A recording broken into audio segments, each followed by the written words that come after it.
आज देश में सवाल उठ रहा है कि प्रधानमंत्री के बाद अगर किसी की देश में चलती है तो वो है हमारे देश के गृह मंत्री अमित शाह। और वो 2.5 साल में राम मंदिर क्यों नहीं है, यह सवाल दिल्ली के पूर्व मुख्यमंत्री अरविंद केजरीवाल उठा रहे और यह बात जायज भी है।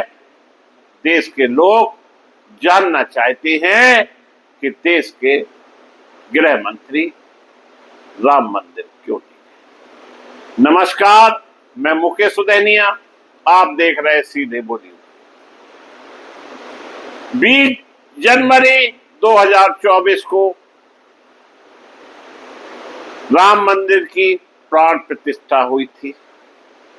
उस दिन से आज तक लगभग 8 से 91 दिन 891 डेज कंप्लीट हो गए, लेकिन हमारे देश के गृह मंत्री राम मंदिर दर्शन करने, जबकि गृह मंत्री ने अपने भाषणों में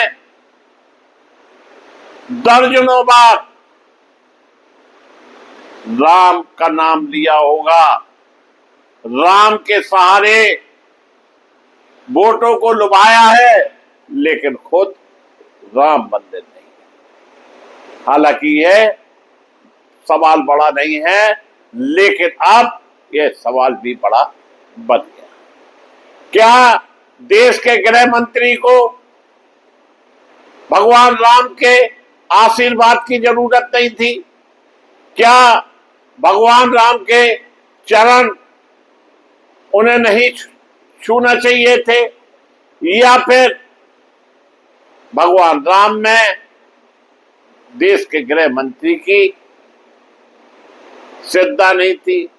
या वो भगवान राम को भगवान नहीं मानते हैं? आज इस तरह की बातें मौजूदा समय में उठ रही। जिस देश में भगवान राम के सहारे 20 राज्यों में डबल इंजन की सरकार बनाई और केंद्र में भी अपनी सरकार बना दी, उन भगवान के दर्शन करने, उनका आशीर्वाद लेने हमारे देश के अब गृह मंत्री, जिन्हें भाजपा का चाणक्य भी कहा जाता है, क्यों नहीं? यह बात भी जोर तोड़ से उठाई जाए। अरे कम से कम 50-100 रुपए का भगवान राम के चरणों में प्रसादी चढ़ाए आते, लेकिन नहीं।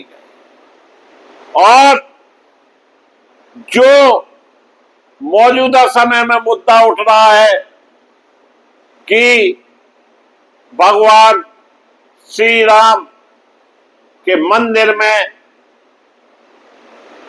चोरी हो,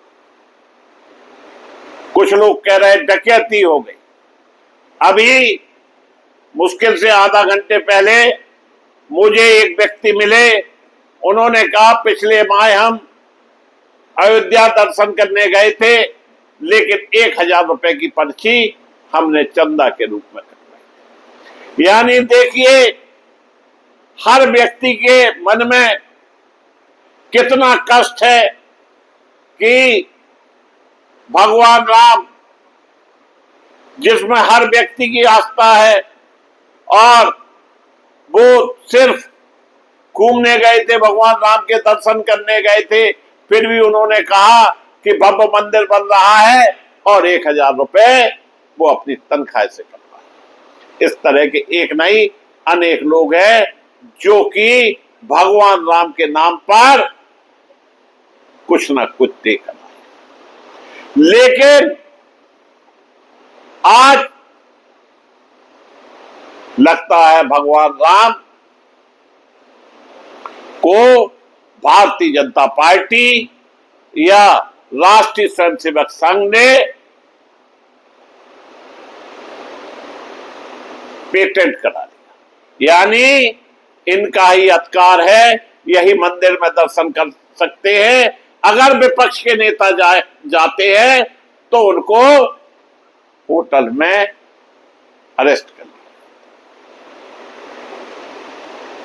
कहा जाता है कि अखिलेश यादव नहीं गए, ममता बनर्जी नहीं गई, राहुल गांधी नहीं गए और अन्य विपक्षी नेता नहीं गए।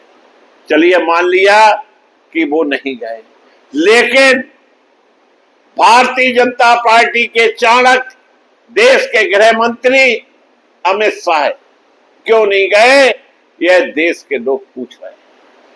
जिन भगवान के नाम पर आपने वोट लिया, जिन भगवान के नाम पर चंदा वसूली हुआ, आज पूरे देश के लाखों लोग नहीं करोड़ों लोग आपकी किसी भी दलील से संतुष्ट नहीं। और भारतीय जनता पार्टी में चाहे बजरंग दल हो, चाहे विश्व हिंदू परिषद हो या कोई और दल हो, ये भी कहीं ना कहीं आपसे असंतुष्ट है। जिस भव्य रूप में अयोध्या में कहा गया था कि अब देश के अंदर 2 दीपावली मनाएंगे, लेकिन उन लोगों का क्या हुआ जिन्होंने श्रद्धापूर्वक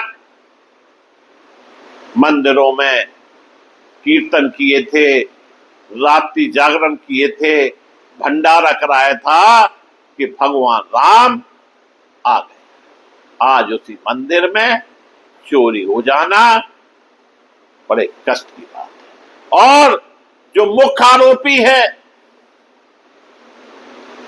चंपत राय, इससे ना पूछताछ की जा रही है, ना ही इसको अरेस्ट किया जा रहा है। जाने कितने चंपत राय हैं जो कि पर्दे के पीछे। किस तरह से कार्रवाई हो रही है? अगर कार्रवाई ईमानदारी से हो रही है तो फिर छिपाया क्या जा रहा है, दुकाया क्या जा रहा है? क्या भारतीय जनता पार्टी को यह वह सता रहा है कि 2027 में जो चुनाव होना है उसमें भगवान राम के नाम से वोट कैसे माने? यही कारण है कि अब भगवान राम, जिन्हें मर्यादा पुरुषोत्तम राम कहा जाता है, अरे हमारे देश के चाणक्य, हमारे देश के गृह मंत्री कम से कम उनसे आशीर्वाद ही ले आते, जिन्होंने आपको सब कुछ दिया है उनको ही भूल गए। और आप सारे भाजपा के बड़े नेता मुंह में दही जमाकर बैठ गए, किसी के मुंह से कोई भी शब्द नहीं निकला। भगवान राम की नगरी अयोध्या, जहां करोड़ों रुपए की जमीनों के मामले सामने आ रहे हैं, आप पार्टी के संजय सिंह ने खुला आरोप लगाया है और अपनी 11 पन्नों की रिपोर्ट सौंपी है, सब कुछ बताया है, लेकिन यह सब चीजें उजागर क्यों नहीं? ट्रस्ट को लेकर गंभीर सवाल उठाए जा रहे हैं और मामला छोटा हो या बड़ा हो, चोरी या डकैती हुई है तो ये सब आम जनता के सामने आना चाहिए। लेकिन आज सवाल देश के गृह मंत्री का है और देश के गृह मंत्री पर सवाल दिल्ली के पूर्व मुख्यमंत्री उठा रहे हैं। निश्चित रूप से बात छोटी है, लेकिन देखा जाए तो बहुत बड़ी है, क्योंकि जिस तरह की पॉलिसी, जिस तरह का कार्यक्रम भाजपा के चाणक्य अमित शाह तय करते हैं, इसीलिए इनसे सवाल पूछना भी जरूरी है। आज के लिए इतना ही, फिर जल्द मिलेंगे दूसरा मुद्दा लेकर हम आपसे राम मंदिर के मामले में, और हम आपको लगातार खबरें दिखाते रहेंगे जब तक कि यह मामला उजागर नहीं होता। इसी के साथ हम आपसे निवेदन करते हैं, आपको अगर यह स्क्रिप्ट पसंद आई हो तो कमेंट्स बॉक्स में जाकर अपना कमेंट्स जरूर लिखें और चैनल को सब्सक्राइब करें। धन्यवाद।